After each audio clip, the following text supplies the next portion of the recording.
सिद्धियों का, इच्छा पूरी करने वाली शक्तियों का, या फिर जो हमें अनुभव होते हैं आध्यात्म इस स्पिरिचुअल मार्ग पर, वो क्यों नहीं बताने चाहिए? शक्तियों का प्रदर्शन करने के लिए क्यों मना किया गया है? ये इसलिए मना किया गया है कि कोई भी यूं ही कही बात नहीं है, यूं ही नहीं कही गई है। इस आराध्यंश जो भी ये फाउंडेशन आराध्य चला रहे हैं, तो इस मार्ग पर चलते चलते, क्योंकि हम तो नासमझ हैं, हम तो बहुत ही बेकार हैं, क्योंकि इसमें फंस रहे हैं, उसमें फंस रहे हैं, हम झूठे हैं, क्योंकि कहते हैं पूरी तरीके से समर्पित हैं, फिर अलग अलग जगह पढ़ते हैं। और ये बात जब हम रियलाइज़ नहीं करते हैं कि हम झूठ बोल रहे हैं, हम गलत कर रहे हैं, तो हम अपने अहंकार को बढ़ा रहे हैं कि मैं तो सही हूँ, मैं तो अच्छा ही हूँ। तो ये मैं ही नहीं है, याद रखना। तो इस मैं को बढ़ना बहुत पसंद है, उसे अपना वजूद चाहिए कि मैं कुछ तो हूँ, जबकि वो देखे कि पृथ्वी एक छोटा सा ग्रह है। ऐसी कितनी गैलेक्सियाँ हैं, कितना बड़ा ब्रह्मांड है, ये पूरे यूनिवर्स देखा जाए तो कितना बड़ा है। ये यूनिवर्स यानी सृष्टि बनाने वाले ने यहाँ पर अपनी कोई मूर्ति बना के नहीं गया। सृष्टि बनाने वाला, ध्यान से समझना, जिसने पूरी रचना करी है, उसने अपना कोई सिंबल नहीं लगाया कि तुम सब मेरे गुलाम हो, तुम्हें मेरे को पुकारना होगा। उसने ऐसा कुछ नहीं करा। सोचो, जिसने एक्चुअल सब बनाया है वो अपनी बड़ाई नहीं चाहता है।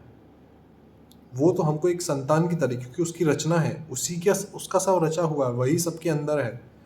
सोचो, और यहाँ पर हम किसी को एक गिलास पानी भी पिला देते हैं तो कहते हैं कि मैंने पानी पिलाया, मैंने अपने भाई को प्रॉपर्टी दी, मैंने सोने के कंगन गिफ्ट करे, मैंने शादी कराई, मैं अपनी बहनों की शादी करा रहा हूँ।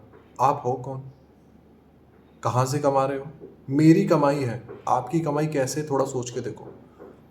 ये सृष्टि, ये पहाड़, अगर आप व्यापार भी कर रहे हैं तो ईंट भी यहीं से बना रहे हैं, मिट्टी लेकर के, पेड़ पौधों को काट रहे हैं, लकड़ी भी यहीं से ले रहे हैं, सब्जी उगा रहे हैं तो ये सृष्टि उगा रही है। वो बीज डाला आपने, वो मेहनत भी आप कैसे कर पाए? ये शरीर जो आपको मिल गया स्वस्थ, वो भी आराध्य ने दिया है। सांसें जो चल रही, वो ऑक्सीजन बनाने वाला वो है। तो आपका है क्या वजूद? आपका कोई वजूद नहीं है। इसलिए ही शक्ति का प्रदर्शन नहीं होता है, क्योंकि जब हम आराध्य के मार्ग पर चलते हैं तो आराध्य कृपा करके हमें और ज़्यादा अपग्रेड करते हैं। क्योंकि अब हम जो साधक होते हैं, वो क्या कहता है? मैं नहीं हूँ। और जैसे वो कहता है मैं हूँ, ये मेरी सिद्धि है, ये मैंने सिद्ध किया है, ये है, तो जब वो अपने गुरु आराध्य से पहले अपने आप को रखने लग जाता है, जबकि उसका कोई अस्तित्व नहीं है, क्योंकि वो उसकी ऊर्जा से ही प्रकाशित है। तो ये अहंकार जैसे जैसे बढ़ता है, वो अपने आराध्य से दूर होता है।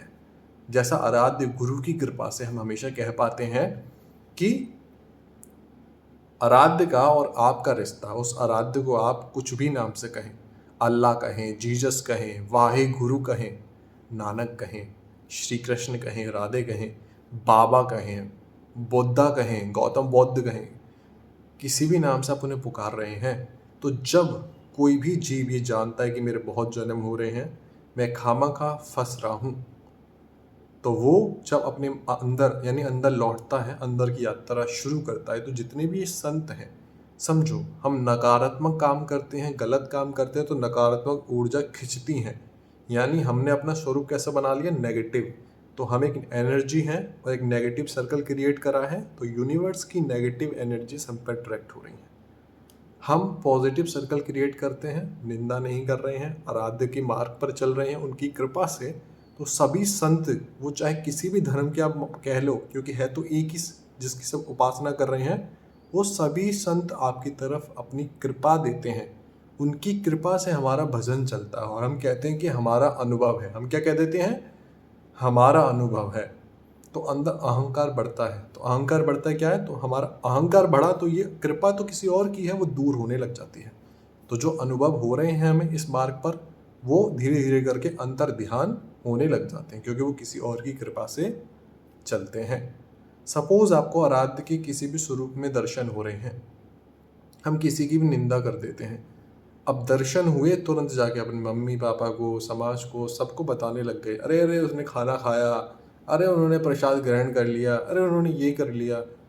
तो कहते कितना ज़्यादा ये एक बार कह रहा है कि मेरा है और फिर पूरी संसार को बता रहा है। तो फिर ये मेरा हुआ कैसे? विश्वास की कड़ी टूट गई। जो विश्वास आपके आराध्य से किसी भी नाम से आपका बन रहा था वो टूट गया, क्योंकि आपने उसके पीछे वासना चुनी। एक तरफ आराध्य कहे, फिर वासना में अब आराध्य तो मिल ही जाएंगे, वासना कर लो, दारू पी लो, नॉनवेज खा लो, मतलब ऐसे काम जिससे किसी को कष्ट पहुंच रहा है। आप एक गलत कर्म कर रहे हैं तो आपने इनको चुना कि अरे ये तो मिल ही जाएंगे।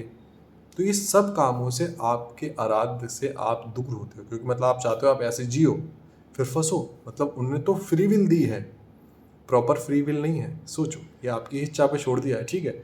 मैं चाहिए तो मैं तो हूँ, नहीं चाहिए तो मुझे भोगना है तो भोगो, फिर आपको जैसा लाइफ चाहिए आपको वैसी लाइफ मिलती है। तो ये आपके ऊपर है। इसलिए शक्ति का प्रदर्शन नहीं होता है, क्योंकि शक्ति का प्रदर्शन करने से आप उस जो रूल्स हैं जो बने हुए हैं उनको तोड़ रहे हो। रूल्स तोड़ने का मतलब है गलत, गलत आपको दंड मिलना है फिर उसका, अगर रूल्स को तोड़ा है तो। इसलिए किसी की निंदा नहीं करनी है, गलत का साथ नहीं देना है। इसीलिए सिर्फ शक्ति का प्रदर्शन नहीं होता है, नहीं तो सारी सिद्धियां हैं, सारी शक्तियां हैं। और सिद्धि की प्राप्ति करने के लिए आराध्य से मिलना मतलब लालच है। यानी इस डायमेंशन में, इस लेयर में आप वो सिद्धियां यूज नहीं कर पाएंगे तो आपकी मुक्ति नहीं होनी। आपको इस शरीर के बाद ऐसा डायमेंशन मिल जाएगा जहां पर आप शक्तियां यूज कर सकें, तब भी आप हो, आप अपना अस्तित्व चाहते हो। इसलिए परम यही है कि अपने आप को आराध्य को सौंप दो, उनके समीप रहो प्रेम की उपासना में।